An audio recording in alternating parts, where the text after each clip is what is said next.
está en línea el doctor Héctor Carballo. Vamos a mantener un diálogo con él respecto de la medicina en general, pero basada fundamentalmente, a mí me ocupa mucho este tema en este tiempo, las vacunas que nos colocaron en tiempos del COVID y cuán nocivas pudieron haber sido para nuestra salud en función de patologías muy raras que se están presentando en este tiempo, rareza de las cuales los propios médicos hacen referencia.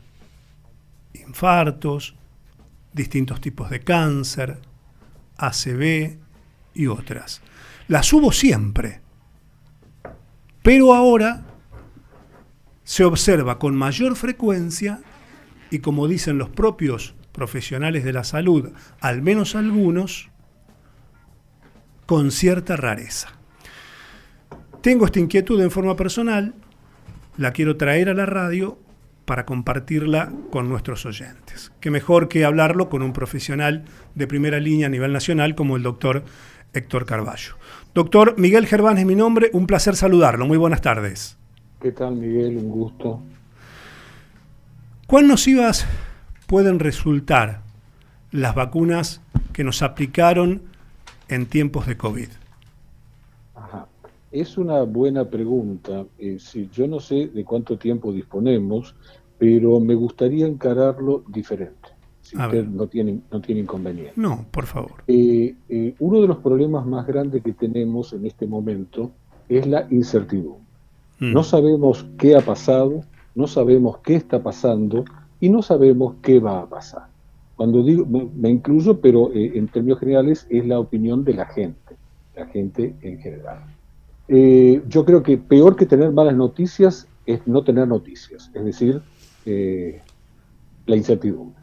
Entonces y además estos tiempos han sido tiempos muy raros donde cualquier cosa que uno diga es refutado como que está equivocado, y si lo dice otra persona también es refutado, es decir, no es ni blanco ni negro de acuerdo a lo que digan los fact-checkers.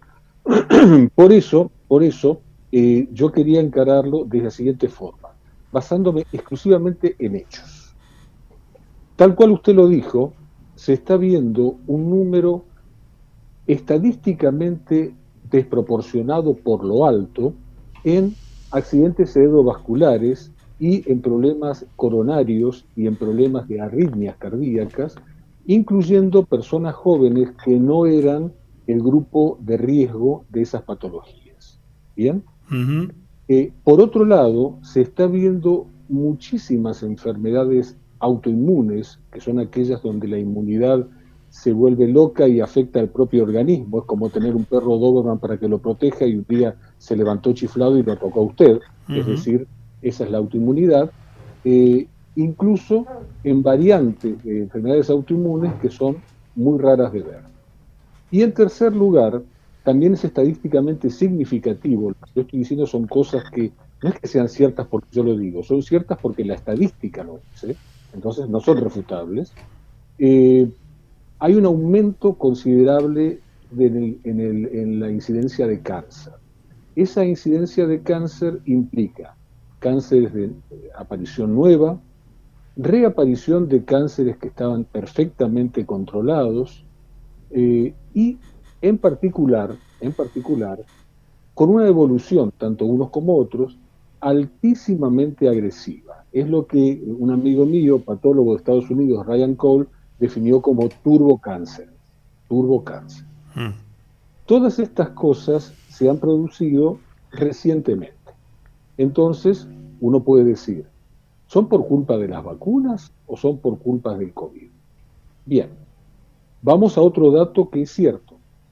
La incidencia de estas patologías, la incidencia creciente empezó a notarse a fines del 2021.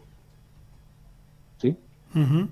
Lo cual significa que si fueran causadas exclusivamente por la enfermedad, tendríamos que haberla visto, esa incidencia, ir aumentando en el 2020 y no a fin del 2021.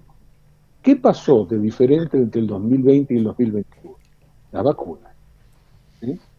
Entonces, indudablemente, lo que usted dice, Miguel, tiene un gran asidero, y realmente negarlo hoy en día es un acto de ceguera, o que el peor tipo de ceguera, que es la ceguera voluntaria, es no querer ver. Pero tengamos en cuenta lo siguiente: la profesión médica quedó muy mal parada con esta pandemia, al punto tal que globalmente hablando,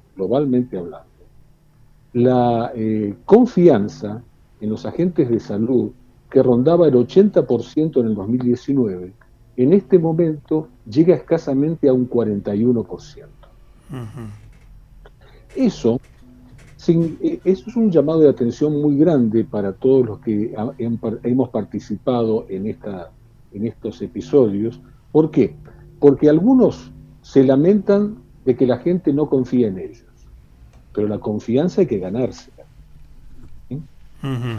Es decir, la gente no tiene por qué confiar en mí porque yo lo digo.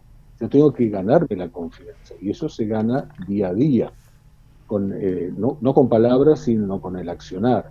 Entonces, si la confianza en la medicina tradicional, la que utilizamos todos, ha caído a la mitad en 4 años, es porque no se ha sabido manejar las cosas correctamente. Si ahora los mismos profesionales que negaron todo lo que yo estoy diciendo ahora, y que negaron todo, absolutamente todo, reconocieran que obraron mal, y bueno, serían pasibles de juicios en la mayoría de los casos, incluso juicios por abandono de persona, porque no nos olvidemos que cuando se hacía el diagnóstico se lo dejaba en la casa con una tirita de paracetamol, y si andaba bien, fantástico, y si andaba mal hasta que no podía respirar, que fuera al hospital. Si yo hago eso en cualquier otra enfermedad, en un dolor de fosa ilíaca derecha, en una neumonía, en lo que fuese, a mí me hacen un juicio por abandono de persona.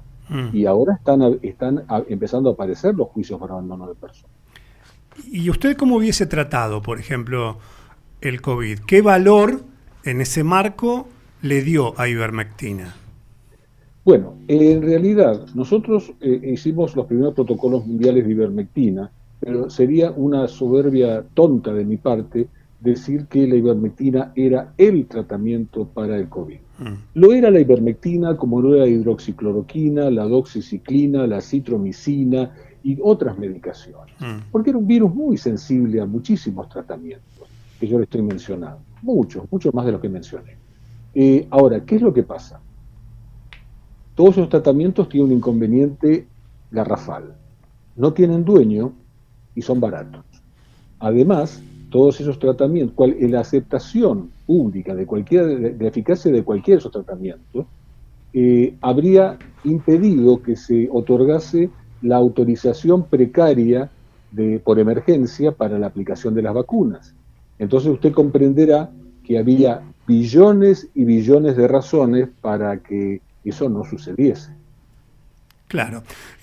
Yo siempre digo que, si bien está claro que la salud nunca fue una ciencia cierta, interpreto que antes, al menos, hace muchos años atrás, era una ciencia noble.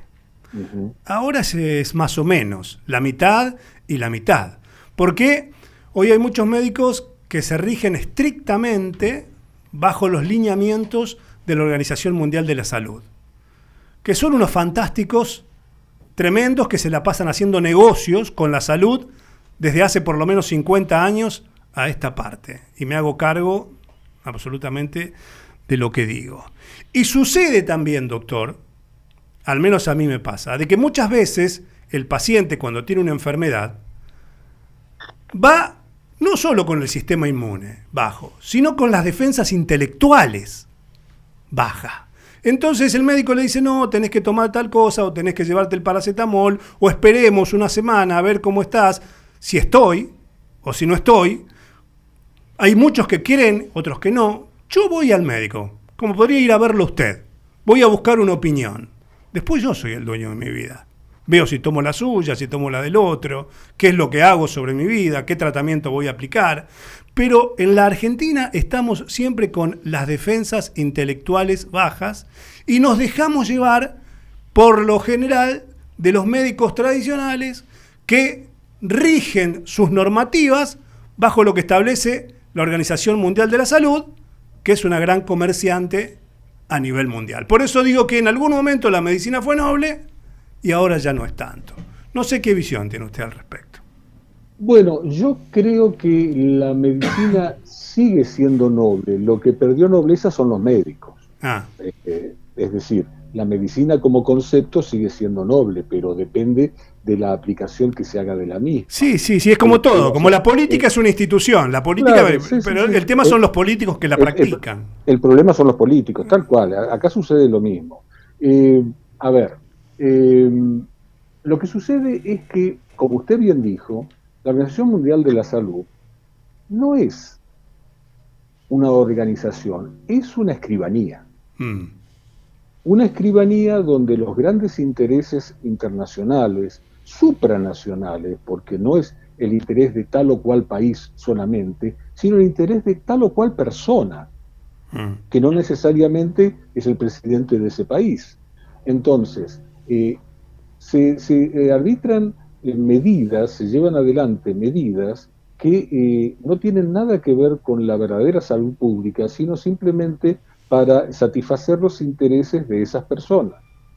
El problema del médico, uno de los grandes problemas del médico contemporáneo, es que ha perdido la capacidad de pensamiento crítico.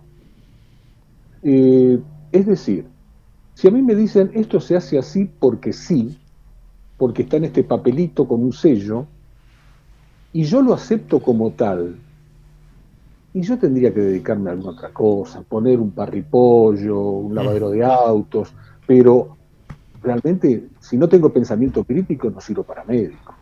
Y lamentablemente el pensamiento crítico se ha ido perdiendo y la gente le resulta, a los colegas, a muchos colegas, no a todos, les resulta más fácil seguir los lineamientos escritos en un boleto de colectivo, porque entra en un boleto de colectivo, que pensar.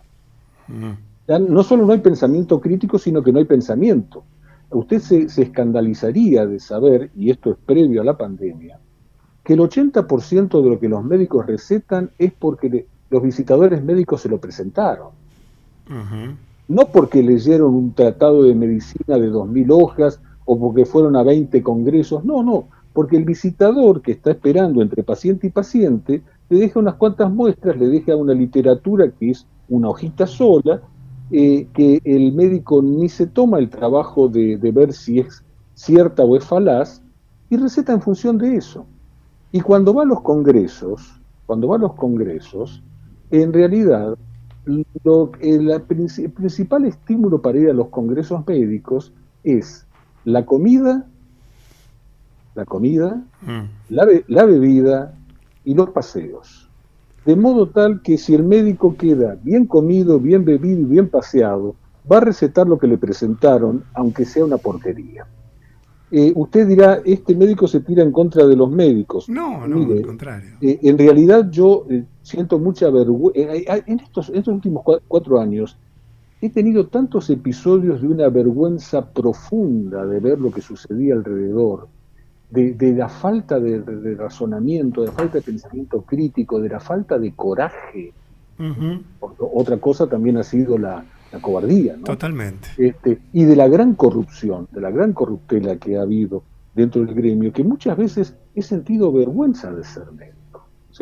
Se lo confieso, he sentido mucha vergüenza de ser médico. Mire usted. Doctor, aquí abro el diálogo a mis colegas periodistas. Están Fabio Maiolini Sánchez, Karina Ragnini, se los presento con el nombre. Ellos van a formularle también algunas preguntas, están deseosos de eso. Fabio, adelante. Doctor, ¿qué tal? Muy buenas tardes, Fabio Maiolini Sánchez. ¿Cómo le va, Fabio? Un placer hablar con usted. Bueno, yo quería adentrarme un poquito en la cuestión de las variantes de las vacunas, pero brevemente en la cuestión, por ejemplo, de la Sputnik, que las personas inoculadas con esa vacuna no pudieron luego en viajes ingresar a determinados países, un número bastante importante de ellos, porque esa vacuna supuestamente no servía para nada, algo que a mí, en ese sentido, me tranquiliza por las personas que se han inoculado con ella. Ahora, bueno, a raíz de eso, entonces se puede decir que el que se ha puesto Sputnik se ha puesto la vacuna correcta, entre comillas, pero a raíz de eso me surge una pregunta. Con las consecuencias de las inoculaciones y todo este asunto que estamos tratando, ¿estamos ante las consecuencias, valga la redundancia, de un experimento o de algo sombría y siniestramente planificado? Bien, vamos a arrancar por el principio y le ruego que después me vaya ayudando porque no se olvide, yo ya soy viejo y me voy olvidando de las cosas. No se nota, no se preocupe. Entonces, el tema es así. La vacuna Sputnik, antes de que saliera al mercado, poquito antes, se demostró que no tenía ningún efecto. Ni siquiera Vladimir Putin se la colocó, argumentando que él era viejo, cuando en realidad las vacunas en principio estaban indicadas supuestamente para los grupos de riesgo, y la tercera edad es un grupo de riesgo, per se. Ahora bien, hubo un biólogo del Instituto Gamaleya, que es el que desarrolló la vacuna Sputnik, el doctor Alexei Gagansky, que él dijo públicamente que la vacuna no debía comercializarse porque no tenía ningún efecto. Vladimir Gagansky 2 días después se suicidó tirándose del piso 15 del edificio donde vivía, pero como un suicida bien circunspecto, que no quería correr ningún riesgo de quedar vivo, primero se dio 3 puñaladas en la espalda. Eso es comprobable, ¿eh? Eso lo que estoy diciendo sí. No es de diario crónica. No, sí, lo sé, es cierto, es doctor. Comprobable. Entonces, esa vacuna no tenía ningún efecto y bueno, por eso es que en la mayoría de los países no se aceptaba, pero no es que no se aceptaba porque no tenía ningún efecto, sino porque los otros países estaban entongados, discúlpenme la expresión, con laboratorios más importantes, llámese Pfizer, Moderna, Janssen, etcétera. Después vino la vacuna china, se me van los nombres, pero bueno, lo cierto es... No, esa es inglesa, esa es británica, esa es otra. La vacuna china es más o menos como todas las herramientas que recibimos de China, berreta, ¿sí? Entonces, tan berreta era que ni efectos secundarios tenía. Entonces tampoco había Sinopharm y Sinovac.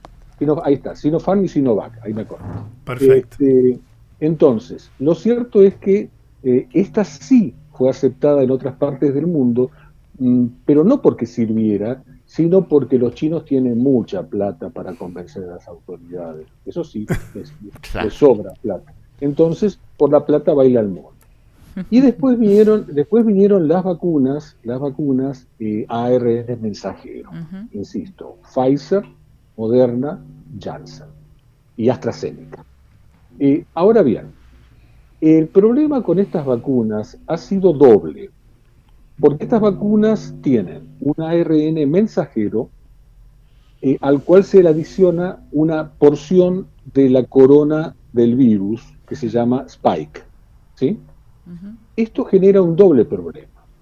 El ARN mensajero, y muy a diferencia de lo que se dijo inicialmente, lo cual era una cosa tan ridícula que era insultante escucharla, no permanecía en el músculo donde se aplicaba. El ARN se diseminaba por todo el organismo y se han hecho aplicaciones con radioisótopos y se ha visto que en menos de 2 horas se podía detectar la presencia de esos radioisótopos, que son sustancias radiotrazables, se podía encontrar en cualquier parte del organismo, ¿no?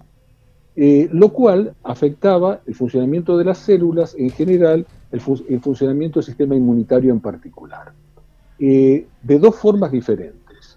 reduciendo la capacidad inmunitaria, dejando al individuo vulnerable de pescarse lo que hubiera, y por otro lado, estimulando cierta parte del sistema inmunitario, bastante compleja de explicar, pero otra parte del sistema inmunitario, por lo cual se empezaron a producir los cuadros de autoinmunidad.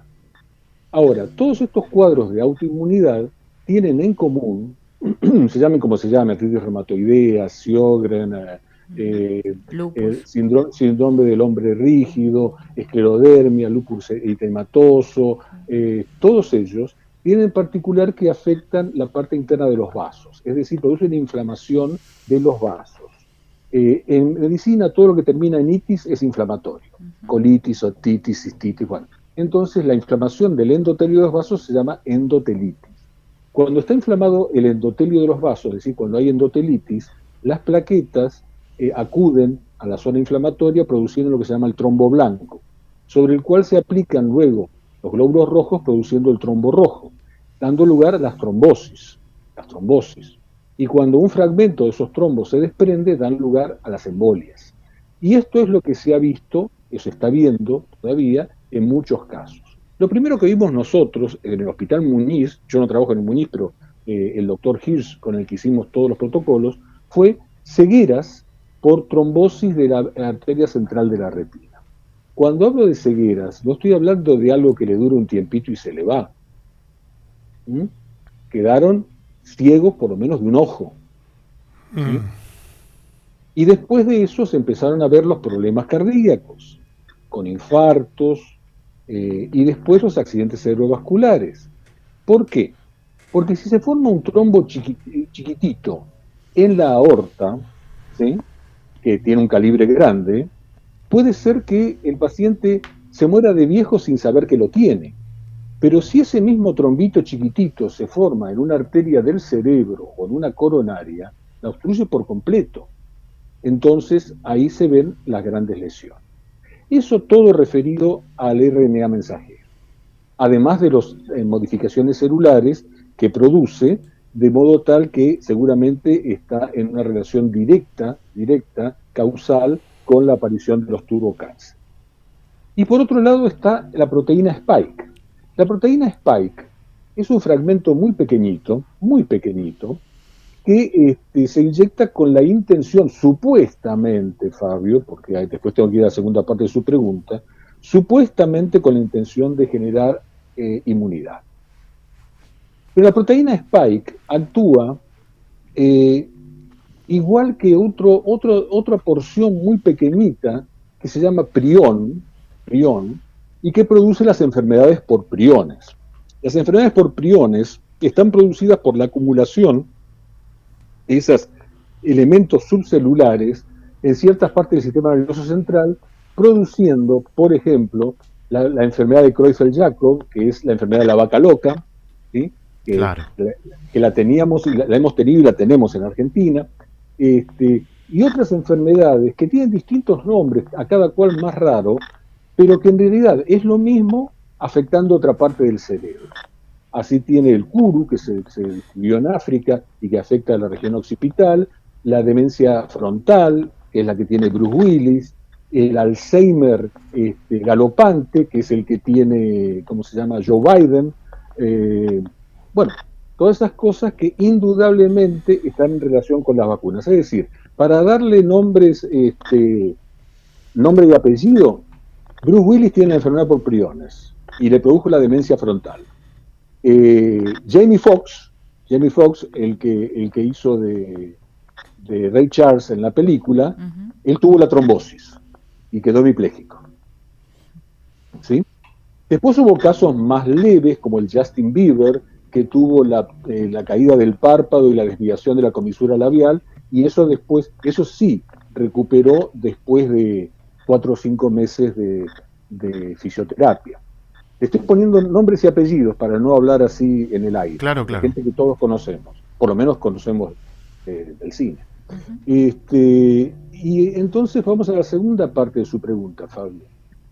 ¿Esto fue exclusivamente un experimento por interés comercial o hay objetivos más oscuros? Es una buena pregunta que todos nos hacemos. Ninguno de los dos es aceptable. Ninguno de los motivos es aceptable. El segundo, obviamente, es más preocupante. ¿Y sabe por qué es preocupante, Fabio? Porque le salió bien. Le salió excelentemente bien. Vacunaron a diestra y siniestra, a grandes, chicos, medianos, le dieron dosis como para que tenga, es decir, 5, 6, yo conozco gente que se ha aplicado 7, 8 dosis de refuerzo. Qué bestialidad. Sí, pero bueno, qué sé yo, cada cual decide cómo morirse. Pero bueno, llegamos a esa situación, y ¿qué quiere que le diga? Después de eso no pasó nada.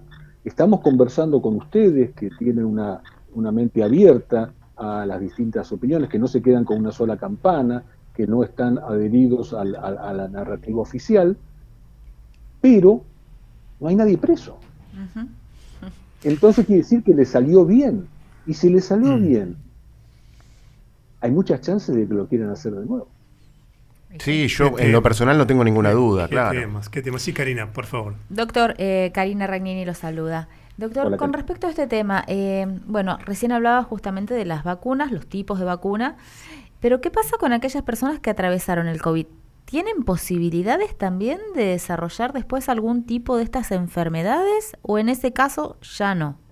¿Es solamente para aquellos que han sido inoculados con alguna de estas vacunas? Es una buena pregunta. Yo mencioné que, quizá no lo mencioné, pero lo menciono ahora, que una de las particularidades de la enfermedad COVID, ¿no?, la enfermedad causada por el SARS-CoV-2, era la formación de trombos y de émbolos. De hecho, eso se veía, eso fue lo que detectaron los italianos cuando hicieron las autopsias, sí, que luego les prohibieron seguir haciéndolas. Y es lo mismo que detectaron en Estados Unidos los dueños de las casas velatorias, porque ustedes saben que en Estados Unidos, para que una persona sea inhumada, tienen que momificarlo, tienen que proceder a una momificación, y la extracción de sangre veían que había cosas raras. Uh-huh. Ahora bien, ya en el 2020 se vieron muchísimos episodios de trombo. ¿Bien? Pero ni en el 2020 ni hasta fines del 2021 se vieron todas las otras cosas que hemos mencionado. Claro.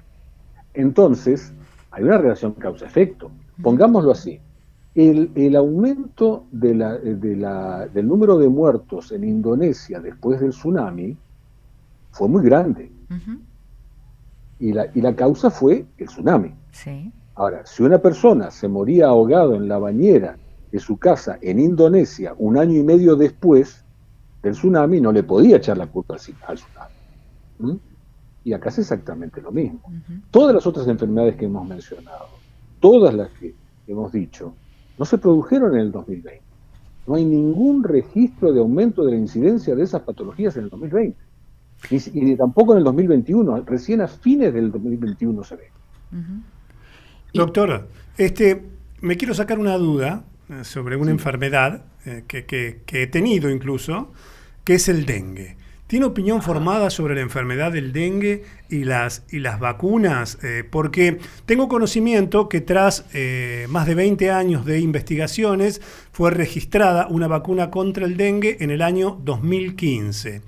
Y una segunda fue registrada en abril de 2023 y empezada a poner en el mercado, digamos, a ser comercializada en noviembre del mismo año. Es decir, que tiene 1 año y 4 meses de registro y 8 meses en el mercado. Me llaman a primera instancia a una vacuna experimental. Soy muy escéptico en relación a ese tema. Y se está alargando en este momento una campaña nacional de vacunación para las personas que hemos tenido, como yo, dengue. ¿Usted qué recomienda al respecto? ¿Estas vacunas están aprobadas? ¿Sirven? ¿No sirven? El tema es así, también para poder explicarlo tengo que ir un poquito más atrás.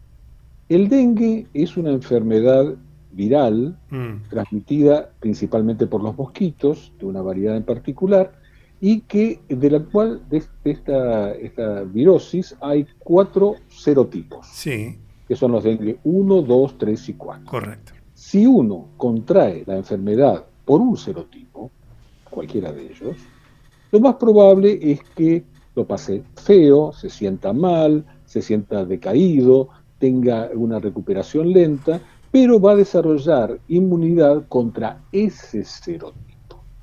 El problema es si uno vuelve a contraer dengue por otro serotipo, porque entonces el sistema inmunitario, en lugar de reaccionar normalmente, produce algo que se llama inmunoamplificación, es decir, que produce una respuesta desmedida, y ahí es donde se ven las formas graves del dengue, llámese el shock por dengue o el dengue hemorrágico. Es decir, es raro morirse por el primer episodio de dengue, es mucho más factible morirse por el segundo e incluso por el tercer episodio de dengue, si son distintos serotipos.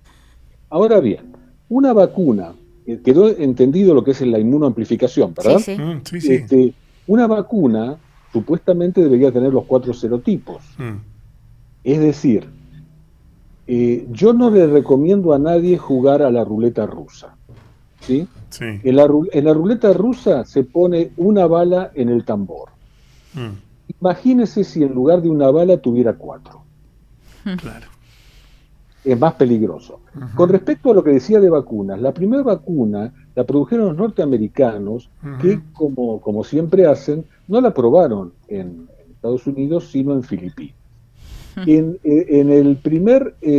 los primeros 2 meses hubo 300 muertos, la mayoría niños, al punto tal que la vacuna debió ser retirada del mercado, y al día de hoy siguen los juicios contra el Estado que permitió eso y la empresa que llevó las vacunas, juicios que lamentablemente no creo que vayan a prosperar porque hay mucha plata de por medio.